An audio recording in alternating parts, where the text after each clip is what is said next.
few years ago, I was at a conference in Malta in Europe, and I was listening to a Dutch scientist describe his experiments with ferrets. Ferrets are little animals like big rats, which simulate the kind of flu that humans get. And they also pass flu to each other the way humans do by sneezing and coughing.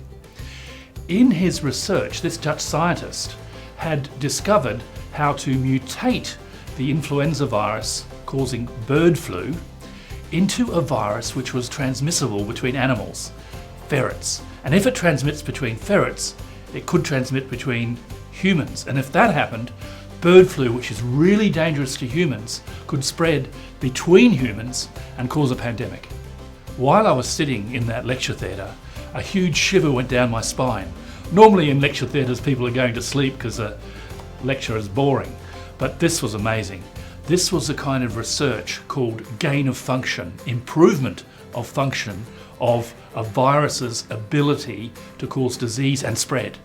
And by mutating it, by doing laboratory and animal-based research, this Dutch scientist had produced a potential monster virus that if it got out, and if it truly did spread between humans, it could be really nasty.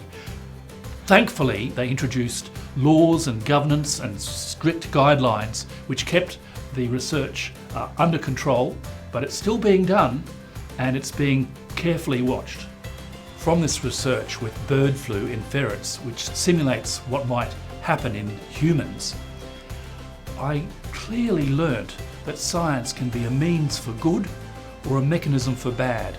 So we need ethical guidelines around what scientists do to keep people and scientists safe.